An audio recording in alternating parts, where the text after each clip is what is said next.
आणि भाजपचे अवधूत वाघ आपल्या सोबत आहेत। अवधूत वाघजी, सुरुवातीचे कल सगळे हाती येत आहेत आणि एकूणच चित्र जर बघितलं तर भाजप बऱ्याच ठिकाणी आपल्याला आघाडीवरती असल्याचं चित्र दिसतंय।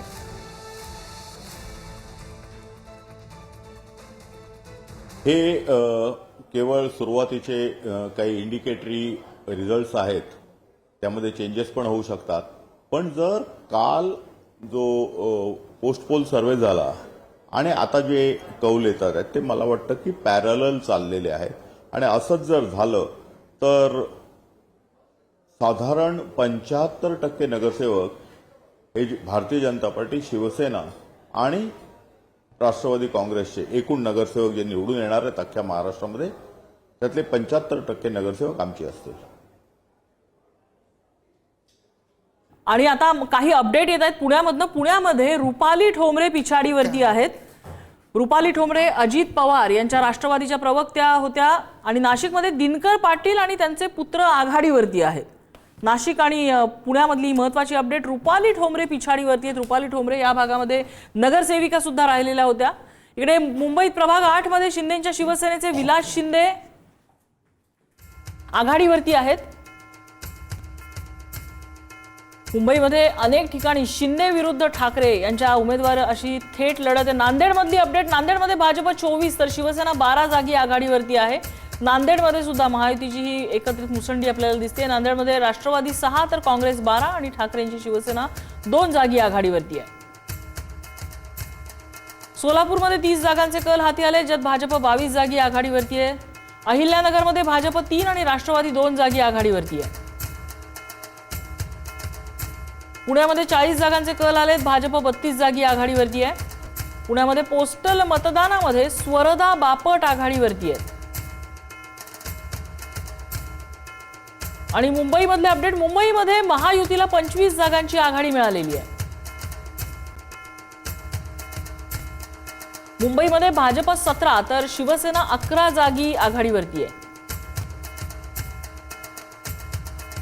महायुतीला एकत्रित 25 जागांची आघाडी मिळालेली आहे। सध्या 23 ठिकाणी ही मतमोजणी सुरू आहे आणि एका वेळेला 2 वॉर्ड्सची मतमोजणी, त्यामुळे सध्या 46 वॉर्ड्सचीच मतमोजणी सुरू आहे।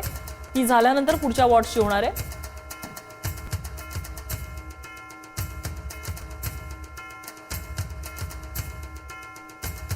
आणि आपण आपल्या न्यूज फ्लोअरवरती येऊया। राजकीय विश्लेषक आणि पत्रकार आपल्यासोबत आहेत। कांती गाला सर आपल्याकडे आहेत। गाला सर, आपण ब्रेकमध्ये बोलत होतो ज्यावेळेला तुम्ही सांगितलं की मराठीचा मुद्दा चालणार की नाही याची लिटमस टेस्ट मुंबईमधल्या काही वॉर्ड्सवरनं होऊ शकते, तर त्याबद्दल थोडंसं इलॅबोरेट करून सांगा, तिथलं चित्र कसं असू शकेल? मला वाटतं अजून तो वॉर्ड तिथे मतमोजणीला आला नसावा। नाही आला नाहीये, मी प्रसन्नशी बोललो। मी जिथे वोटिंग करतो ना 191 वॉर्ड आहे, तिथे फक्त मुंबईला 4 ठिकाणी डायरेक्ट फाईट आहे, म्हणजे 2च उमेदवार आहे।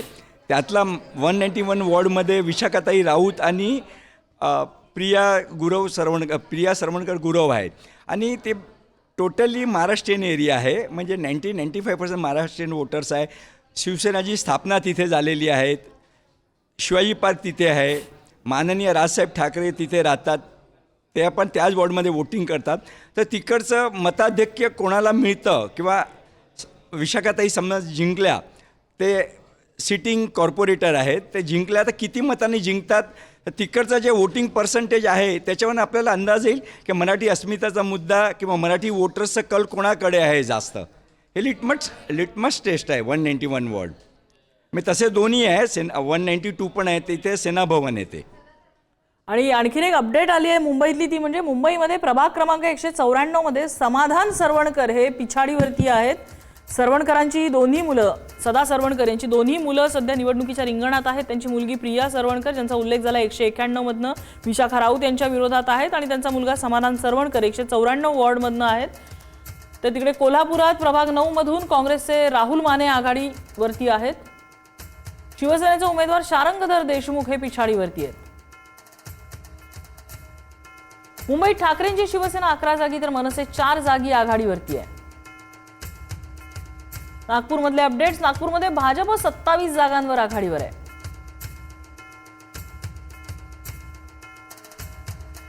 नाशिकमधल्या 11 जागांचे कल आले, त्यात भाजप 5 जागी आघाडीवरती आहे। मुंबईमध्ये प्रभाग 194 मध्ये समाधान सरवणकर पिछाडीवरती आहे, तिकडे पुण्यामध्ये रुपाली ठोंबरे पिछाडीवरती आहेत, ठाकरेंच्या शिवसेनेचे निशिकांत शिंदे आघाडीवरती आहेत.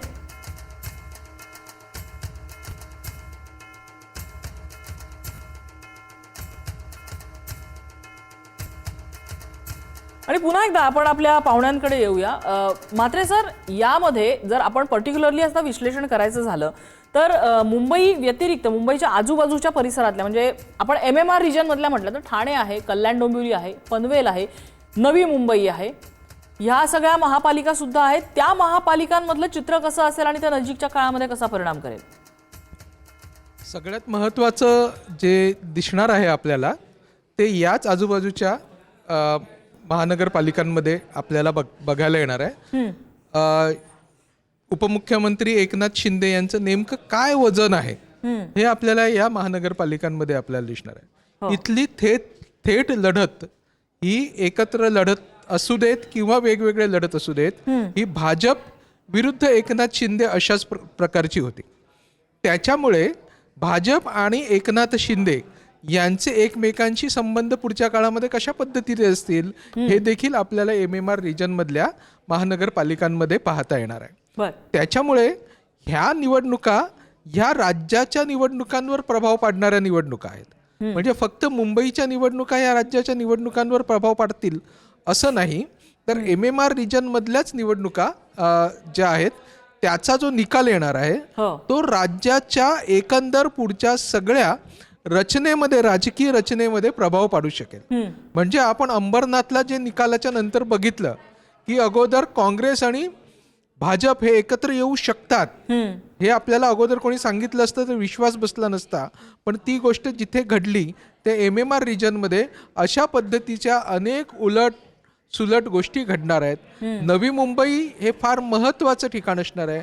तिकडे गणेश नाईक विरुद्ध एकनाथ शिंदे अशा पद्धतीची लढत आहे आणि तिथे काय होत आहे हे बघावं लागणार आहे. नेमकं शिंदेंना किती ताकद ही ठाणे जिल्ह्यातल्या महानगरपालिका देत आहेत हे देखील आपल्याला बघावं लागणार आहे. आणि मुंबईवर जितकं लक्ष ठेवावं लागणार आहे तितकंच MMR रिजनच्या महानगरपालिकांवर ठेवावं लागेल. मृणाल मॅम, जसं महायुतीमधले हे जे पार्टनर्स आहेत, शिंदे आहेत, अजित पवार आहेत, अजित पवारांची ताकद पुणे, पिंपरी चिंचवड आणि त्या पश्चिम महाराष्ट्रातल्या भागात आहे, शिंदेंची ताकद इकडे ठाणे, रायगड आणि ह्या भागामध्ये आहे. तर राज्याच्या राजकारणावरती कसे परिणाम होतील, हे जे सुरुवातीचे कल आपल्याला दिसतात त्याच्यावरनं ट्रेंड कसा सेट होऊ शकतोय? खूप महत्त्वाचा प्रश्न आहे हा. कल इतके प्राथमिक आहेत की त्याबद्दल काही बोलण्याच्या ऐवजी मी थोडं नगरपरिषदांच्या निवडणुकांकडे जाईन. तिथे एकनाथ शिंदे यांनी धक्कादायक प्रदर्शन करत अत्यंत उत्तम जागा मिळवल्या. कदाचित या जागा त्यांच्या शिवसेनेला मिळू शकतील असं फारसं कोणाला वाटलं नसेल. त्यामुळे शिंदे ही एक ताकद आहे. भारतीय जनता पक्षाला ती लक्षात घ्यावी लागते आहे आणि शिंदे यांनी कुठेही संघर्षात न जाता भारतीय जनता पक्षाशी जिथे जिथे जमतंय तिथे तिथे एकत्र या. जसं मुंबईत एकत्र आले, कल्याण डोंबिवलीत एकत्र आले, ठाण्यात एकत्र आले आणि जिथे जमत नाही आहे नवी मुंबईत तिथे 2 हात करा असं एक धोरण स्वीकारलेलं दिसतंय. एकनाथ शिंदे ही भारतीय जनता पक्षाने निर्माण केलेली शक्ती आहे. त्यामुळे ही शक्ती आपल्या बरोबर राहील की आपल्याला समांतर चालेल याकडे भारतीय जनता पक्ष लक्ष देत असेल. काय त्याचे आयाम असतील ते नंतर कळेल. दुसरा महत्त्वाचा मुद्दा अर्थातच अजितदादांचा आहे. शिंदे ठाणे जिल्ह्यावर आपली एक हाती सत्ता गाजवू शकले आणि भारतीय जनता पक्षाने ते मान्य केलं. दादांची ताकद ही पुणे जिल्ह्यात होती. पुण्यामध्ये आणि पिंपरी चिंचवडमध्ये निवडणुका वेगवेगळ्या लढल्या जातील हे खरं तर खूप आधी स्पष्ट झालं होतं. पण त्यानंतर अजितदादा कुठेतरी कामाला लागले आणि काकांना बरोबर घेऊन त्यांनी जे आव्हान द्यायचा प्रयत्न केलाय भारतीय जनता पक्षाला, ते 29च्या विधानसभा निवडणुकांमध्ये असंच जर राहिलं तर महाराष्ट्र पुन्हा फ्रॅगमेंटेड होईल. आज जे काय निकाल लागतील नागरी भागातले ते कोणात किती ताकद आहे हे दाखवणारे असतील. त्या दृष्टीने प्लॅनिंग होऊ शकेल. राजकारणात कोणत्याही शक्यता प्रत्यक्षात येऊ शकतात. शिवसेना आणि काँग्रेस एकत्र येऊ शकते, तिथे काहीही घडू शकतं. त्यामुळे काका पुतण्या यानंतर एकत्र येतील का, ते तसेच पुढे जातील का, हा देखील एक महत्त्वाचा मुद्दा ठरणार आहे. आणि या सगळ्या राजकारणाचा पट व्यापताना खरोखरच जनतेच्या प्रश्नांशी काही देणं घेणं आहे का? कारण महानगरपालिकेच्या निवडणुका या जनतेशी संबंधित आहेत, त्या गटर वॉटरच्या आहेत. त्यामुळे त्याकडे हे पक्ष कसे लक्ष देतात हे पण नागरिक या दृष्टीने अतिशय महत्वाचं ठरणार आहे. हे मी आशुतोष पाटील सरांकडे जाते. पाटील सर, सना मलिक यांनी आज सकाळी एक जो मुद्दा उपस्थित केला की गेली 4 वर्ष नगरसेवक नाहीत, स्थानिकच्या निवडणुका रखडलेल्या असल्यामुळे, त्यामुळे नागरिकांसाठीचा नेक्स्ट कॉन्टॅक्ट पर्सन कोण होता तर त्यांचा स्थानिक आमदाराकडे जायचं आणि आपलं काम करायचं, आपलं गाऱ्हाणं मांडायचं. आणि सत्तेमध्ये असलेला पक्ष आणि त्या पक्षाचे आमदार हे त्यांचे कॉन्टॅक्ट पर्सन असल्यामुळे हा निकाल अशा पद्धतीचा दिसतो आपल्याला, असं आपण स्टेटमेंट इथे करू शकतो का? नम्रता, असं की ज्या ठिकाणी बरे ऍडमिनिस्ट्रेटर होते मुंबईत म्हणा किंवा इतर ठिकाणी, पण जे खरंच काम करणारे कार्यकर्ते होते, जे नगरसेवक होते आणि ज्यांना खात्री होती की पुन्हा त्यांना तिकीट मिळणार, ते तेव्हाही ऍक्सेसिबल होते, भले ऍडमिनिस्ट्रेटर असो. आमदार खासदारांचं म्हणाल तर अशी उदाहरणं पाहिलेत की निवडणुकीच्या 2 महिने आधी जी सगळी कार्यालय थाटतात, टेम्पररी जी मशरूम्स येतात, ती सगळी गायब होतात. आणि जनता दरबार वगैरे आपण पाहतो की शिंदेचा पाहिलाय, आपण गणेश नायकांचा पाहिलाय, पण असे जनता दरबार स्थानिक लेवलला कधी पाहायला मिळत नाहीत. त्यामुळे ऍक्सेसिबल किती हे खरंच डिबेटेबल मुद्दा आहे. काही ठिकाणी होते, काही ठिकाणी नव्हते. आणि एक तर ग्राउंड रियालिटी आहे की जे नगरसेवक म्हणून उभे राहतात ना, ते तुमच्या एरियामध्ये एक छोटासा एक संघ असतो, अगदी 500 ते 1000च्या डिफरन्सने हे लोक जिंकून येत असतात. आणि कोणाचं बारसं असो, लग्न असो, सुख असो, दुःख असो, मयत असो, त्याला तो जो नगरसेवकाचा त्याच्यासाठी जो चेहरा असतो, तो या प्रत्येक सुखदुःखात स्थानिक नागरिकांबरोबर असतो.